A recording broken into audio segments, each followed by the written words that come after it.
The Mutual Broadcasting System presents The Family Theater, starring Claude Jarman Jr. and J. Carroll Nash, with Robert Young as your host.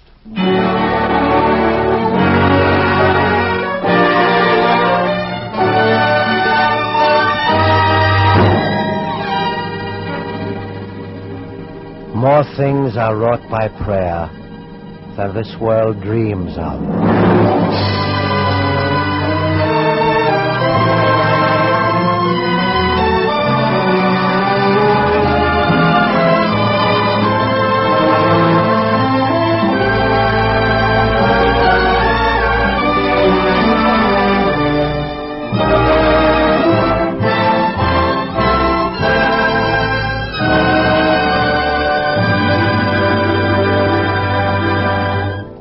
Good evening, this is Robert Young.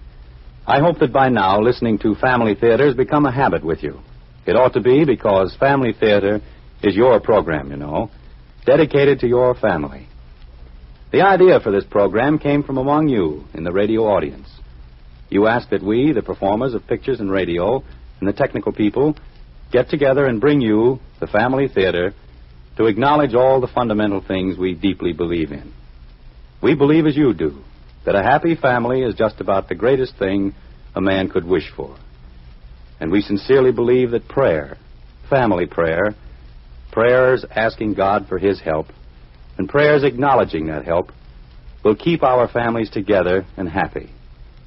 Tonight's play on Family Theater is a story of a typical American family named Jones, and a very unusual experience which happened to their young son, Bill.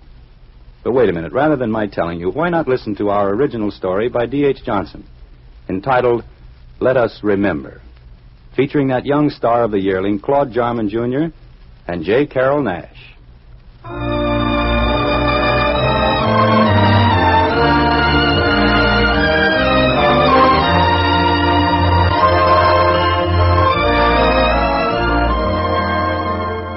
It's been said that the sad thing about being young is that you're never old enough to appreciate it.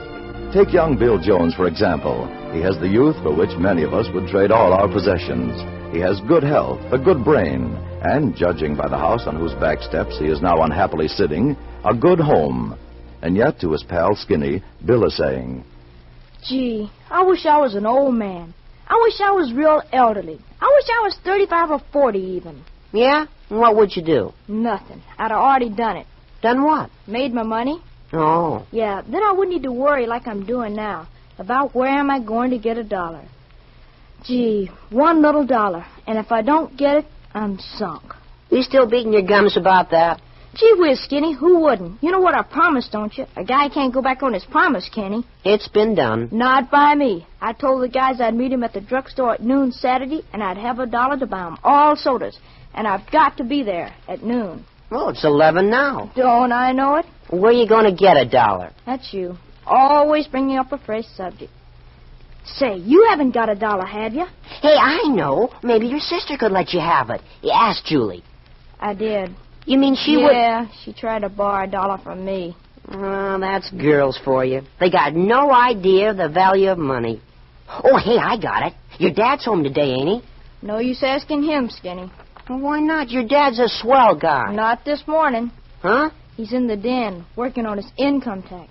Oh. I don't know what gets into people when they're working on their income tax. You say the slightest word and they're liable to blow their top. Oh, it's just the money. You know how old people worry about money. Yeah, what good does worry do? Gee, I wish I had $1. Well, look, Bill, go on. Ask your dad anyway. If you use the right approach, it's a cinch. Approach? Why, sure. Sneak up on them. Let them see what a swell son you are. Then you're in. That's the way you get money from your dad? Well, it don't work for me. My dad knows me. But with you, it's a pushover. Okay, Skinny. I'll try it. You wait here. Happy landings. Gee, I can taste that soda already.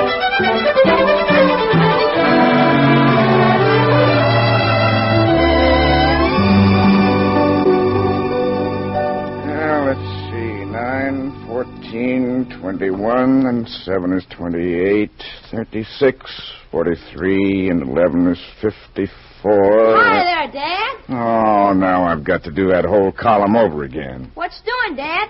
Adding up something? Your perception is amazing, William. Gee, thanks.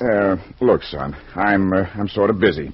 Is this just a social call, or do you want something? That's funny. Funny? I was just going to ask you if you wanted something.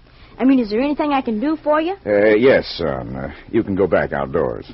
Maybe you'd like me to add up some figures for you. I'm plenty solid on figures. Oh, that's strange. I've been getting just the opposite impression from your arithmetic grades. Oh, arithmetic. That hairy stuff, after that gunk, your income tax is nothing. Oh, I wish you were right. Come on, Dad. Let me help. No, thanks, son. Anyway, I've got the income tax done. What I'm working on now is the family budget. You mean what Mother calls a fuss budget? She's right, too. One or the other of us is always fussing with it. Well, right now, I'm trying to squeeze out a few extra dollars for charity. Gosh, you give plenty to charity already, don't you, Dad? Well, we try to, son. Your mother and I believe in doing unto others as we'd have them do to us. But right now, we're trying to do a little more than usual. Something new coming up? No, it's nothing new. It's been going on for a long time, son. Ever since the war started, in fact. And it isn't over yet. What do you mean? Well, you see the papers. You must have read something about the hunger situation in the other half of the world. Oh, yeah, that? Mm-hmm. That's why we're scraping up all we can for the relief campaigns that are going on right now. There are still too many people praying, "Give us this day our daily bread," and putting a real plea into every syllable. Yeah, it must be pretty rugged, all right. Look, son, why don't you go outside and play?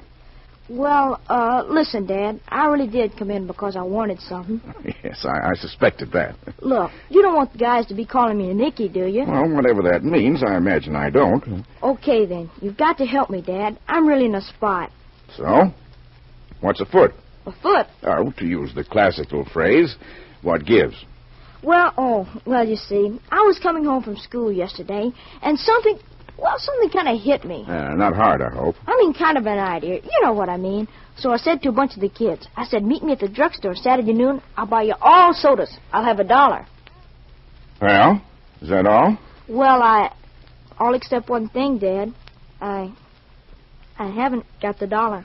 Look, son, you got your allowance at the beginning of the week, you know. Yeah, but that was the beginning of the week. Things are high these days. Money doesn't go as far as it used to. You know, I've heard rumors about that myself. How's about it, Dad? Can I have it, huh? Can I? Please? Well, I'll tell you, son. Excuse me, George. May we come in a minute? Why, of course, Mother. William and I aren't doing anything important. Not important. I wanted you to see Julie's first formal. Just got it finished. Come in, dear. Oh, isn't it wonderful, Dad? Isn't it just absolutely beautiful? Mm-hmm. Look at that. Hey, sis, that's terrific. You made that all yourself, Mother? Mm-hmm. Every single stitch. Well, it didn't come out quite right around here. Now, wait a minute. Don't start picking flaws. Why, I'd have sworn it came out of the best store on Fifth Avenue. Oh. It's beautiful. Of course, you got to give a little credit to who's got it on. Well, what do you know about that? A compliment from my own brother. Oh, skip it. I didn't mean it. Don't let him fool you, Julie. We both think you're lovely. In fact, if I'd only met you first, I'd probably have married you instead of your mother. Oh, by George, what a thing to say. Well, come, dear. We mustn't keep your father from his work. And you too, William. George, has he been bothering you about that dollar he won? Yes. He mentioned it, Mother. I've made up my mind on the matter. Good. I hope you'll be very firm. Come, Julie. I want to take a little tuck in that peplum. A tuck in the peplum? Gee, what's that? Well, that's woman talk, William. We don't always understand them, and they don't always understand us. Here's something for you. $1. Gee whiz, Dad. Thanks a million.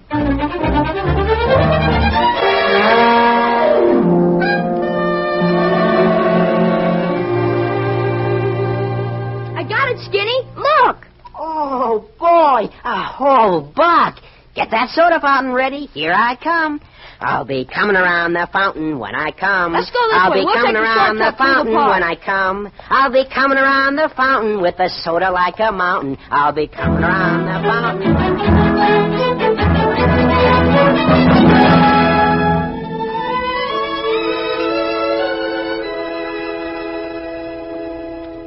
Well, come on. Now, relax. I'm coming. What are you hanging behind for? I thought you wanted a soda. Well, sure I do. But look, suppose we got kind of tired walking through the park here. Huh? Tired. Yeah, suppose we had to sit down on a bench and rest. Yeah? Then what? Well, okay, so we're a little late getting to the drugstore. Now, the rest of the guys give up and go home. And when we get there... Hey, wait. We got the whole buck to spend on ourselves. Now listen, Skinny. But think what we could do with the whole buck. Not just sodas, but banana splits. I'm not interested. Not interested in a banana split? Hey, maybe you never had a banana split the way they make them at that drugstore. But I mean Now, that... just listen. They take 2 bananas, you see. Now, over that, they put 3 scoops of ice cream. 3. Over that, pineapple sauce. Over that, whipped cream. Over that, chopped walnuts. And on top of that, a cherry. Gosh, how can you say you ain't interested? Yeah, but Skinny, don't you get me? I promised the guys. Okay. You got to keep a promise. Oh. But look, if some of them don't come and we can stretch this dollar far enough to... Hey! Where is the dollar? Huh? It's not in my pocket. Are you kidding? It's not in my pocket. I know I had it in my pocket. Hey, you know something? You remember just when we came into the park, you took out your new Scott knife to show me the special blade? Yeah. And we looked for something to try it out on? Hey! The dollar was in the pocket with the knife. It fell out. That's what I've been trying to tell you. Gee whiz. And that was way back there, too. We'd better get back there and find it before somebody else does. Boys, wait. Hey, there's somebody calling us. Yeah, it's that man coming down the path. And look, he's waving something. It's the dollar. I think maybe this belongs to one of you boys, huh? Gee, thanks, mister. Oh, gosh, we was just getting kind of worried. Well, I saw you drop it when you turned into the park. Next time, I hope you don't walk so fast, huh? You see, Bill, I was just telling you we should not hurry. Well, 2 boys with $1 to spend and you don't want to hurry? Well, sure, if we hurry, we just get sodas. But if we take our time, it could be banana splits. Banana splits? What is that? You mean you don't know? Well, I'm sorry. I come from another country. Okay, it's about time somebody told you. Now, look, let's sit down on this bench, and I'll tell you all about it. Now, a banana split... Look, Skinny, the guys are waiting. Let them wait. Maybe they'll go home. Now, first you take a banana, see, and then you split it. You go ahead and tell the kids to wait, and I'll be there in a minute. I'll tell them what it is. Oh, but gee whiz... Go on. I can tell him faster. Oh, jeepers, always in a rush. Suppose you did promise the guys. Oh, please. This is not important. I do not want to take a boy's valuable time. That's okay. You gave me back my $1, didn't you? All right, here's what a banana split is. First, they take a banana and split it.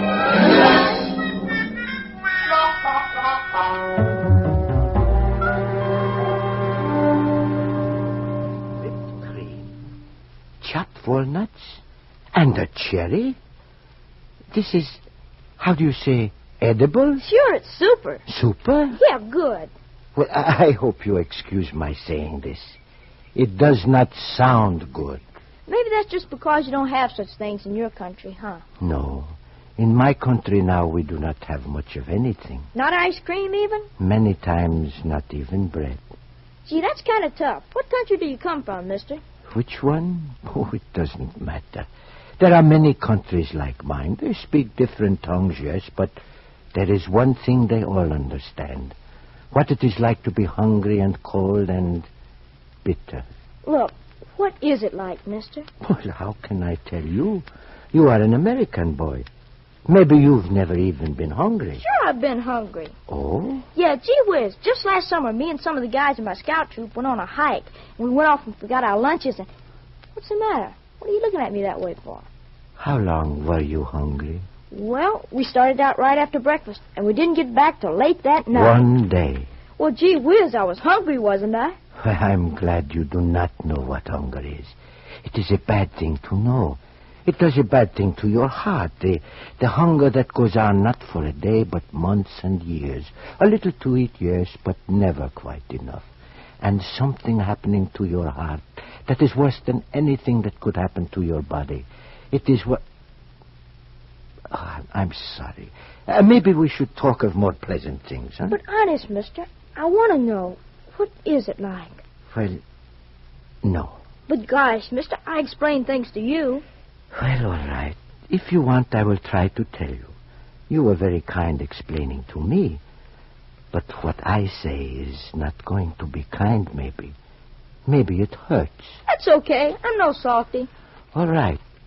Maybe the best way is for you to help me. I have not much words, but you have an imagination. We put them together and maybe we get a picture, huh? Okay. Okay. Oh, I like that word. Okay. It is so American. Well, all right. Now, you can imagine maybe you are a boy of your own age in my country. You have got now, I suppose, a comfortable home, huh? A good American home. And a family? Sure. Mom, Dad, and my sister. So. But this boy you are imagining yourself to be, he would not have this comfortable home. Once he did, but it was bombed, destroyed. So you are living now maybe in a cellar. You and your mother and sister. Your father, well, like most of the fathers in my country, he was in the military and maybe he did not come back. So you are wearing rags and you are cold. And as for food, well, it has been a long time since you have seen anything like good meat or milk or bread. A long time. But you have not forgotten what they are like. Because food, any food, is the thing that is always in your mind. Always you are saying...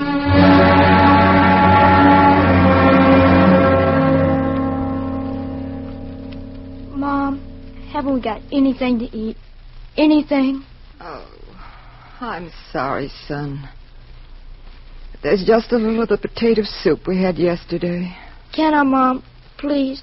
Just a couple of spoonfuls. It has to do for tonight, son. For all of us. Tonight, potato soup. Tomorrow, potato soup.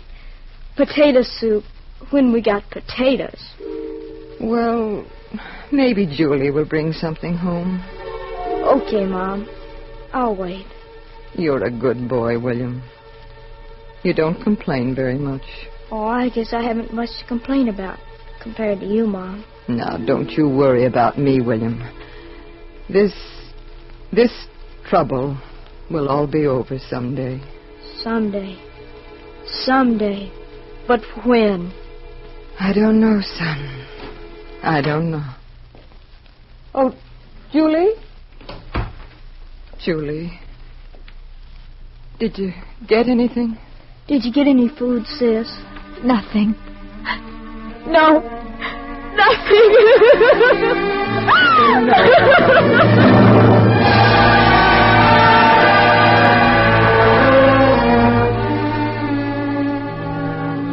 Now, maybe to you, my boy, this looks, how should I say, impossible, huh? Maybe you cannot imagine it happening to you and your family. But it has happened to families just like yours. Much worse has happened. Things I cannot even tell you because you are a boy. A good boy. A fine boy. So what does a good boy do when his life and his world is filled with the dull gray ache of hunger? Maybe you go out to find some work, huh? To get a little money to buy food for the people you love? All right. You walk down to a street where once there were factories, though now they are ripped open by bombs, and the black beams are like ribs bared by famine. But finally you do find one building that still stands.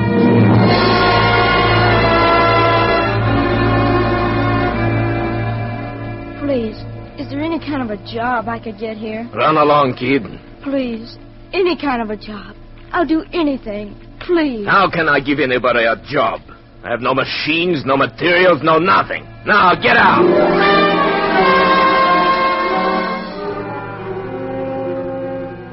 But let us say maybe you do find a job one day. It is a hard job. And for you it is doubly hard. Not only because you are a boy, but because you are weak from the long hunger. And at the end of the day the job is through. But you have a little money. Now you can buy food, huh? Real food. No more potatoes, no more moldy crusts. Good bread and meat, huh? All right. Most of the stores are closed, nailed up. But you find at last a place where there is a little food, if you have money.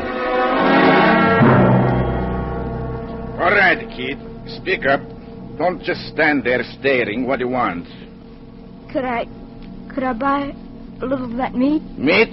Sure. You got a lot of money? Well, I've got some money. Look. Money. You call that money? What do you think you can buy with that? Get out.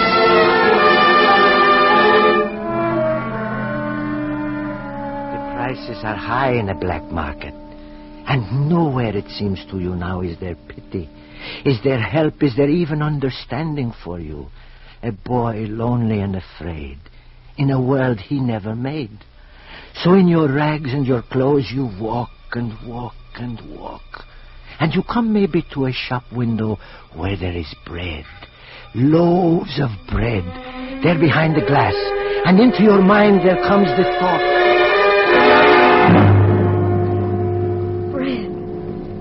Bread. If I could only get a loaf of that bread. I can! Come back here! Come back here! What do you think you're doing? Break my window, will you? Please, mister, please, don't hit me! Steal my bread, will you? No, mister, please! You thief! You thief! I'll teach you!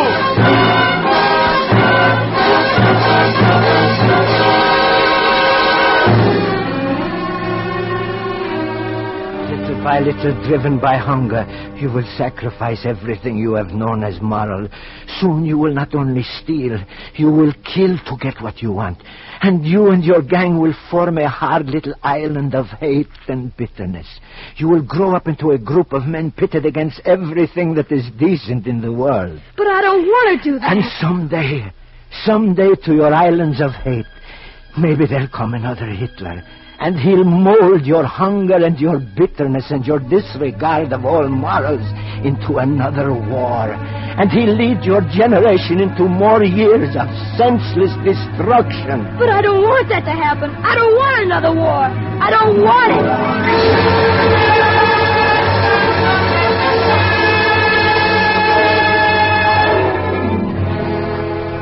Why, excuse me. I am so sorry.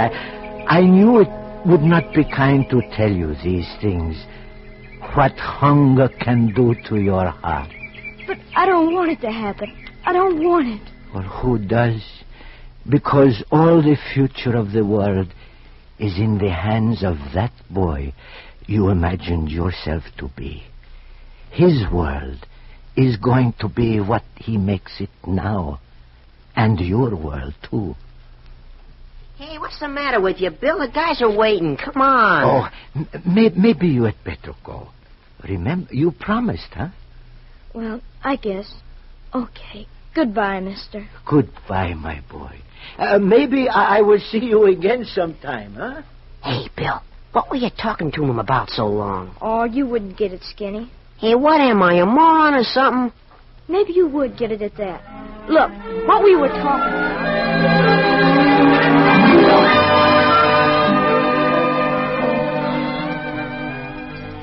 Well, everything's on the table, George. Guess we might as well go ahead and eat. Julie has to get dressed for the prom, you know. I wonder what can be keeping that boy. Oh, you know how it is, Dad. He went out with a bunch of his friends. Boys don't have any sense of responsibility.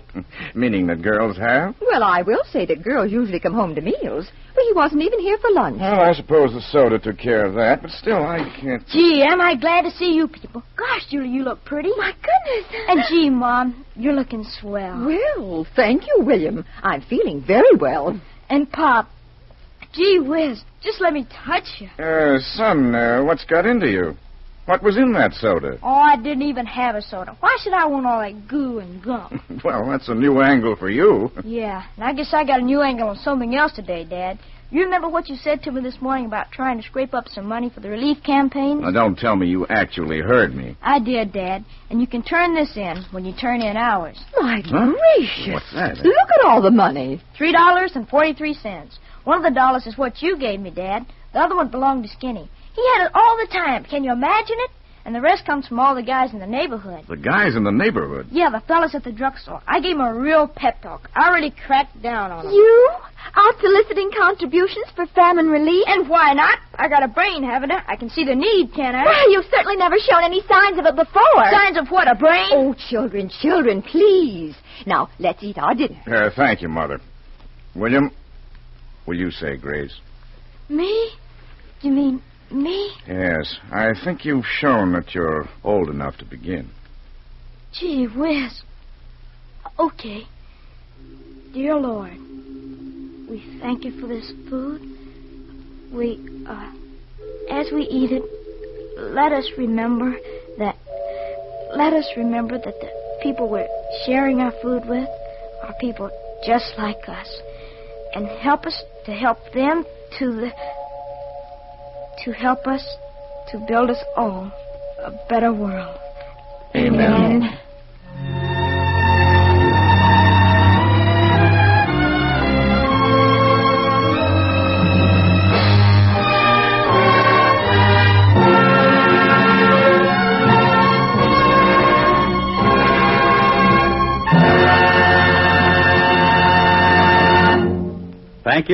Thank you, Claude Jarman, Jr. and J. Carroll Nash. This is Robert Young again, and from your letters I know that many of you, in fact most of you, listen to Family Theater with your families. And how fortunate we American families are. Look at our children, then think for a second of the children of Europe. Think of the story in tonight's play. Millions of them facing one of the cruelest winters in Europe's history. They're clothed in rags. And thousands of kids, little kids, 6, 7, 8 years old, rooting in garbage cans for food. Now look at your kids. You have to admit, we're pretty lucky. And think for a second of Europe's displaced families. Fathers, mothers, and children, all separated, all frantically searching for each other, trying to be what you are, together. Just being together would be their happiness, a happiness we already have. But that family life is what so many of us seem bent on throwing away. Our divorce courts are jammed. Our newspapers repeat over and over again the words, juvenile delinquency. What's happening to us? Aren't we up to the job of keeping our homes and families together? Is it too much for us? All right, maybe it is. But we don't have to go it alone. We can get help. The most wonderful and powerful help a man could ask for. And that's all we've got to do. Ask for it. Ask and ye shall receive. Ask God to help. Pray. And pray together with your family. A family that prays together stays together. So pray together tonight, tomorrow night, and every night. Pray that your family would be together always.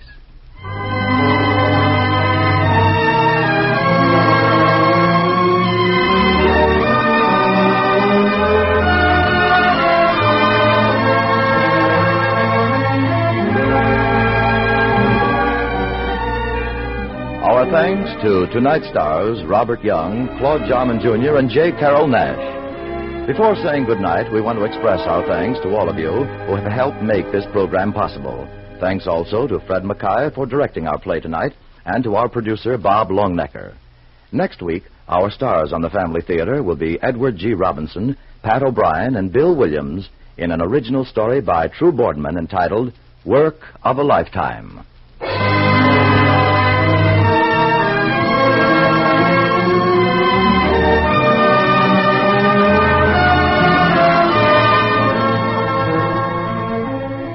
This series of the Family Theater is made possible by the thousands of you who felt the need for this kind of program, by the Mutual Broadcasting System, which has responded to this need, and by the actors and technicians in the motion picture and radio industries who have volunteered their services to fulfill it. Portions of the preceding broadcast were transcribed.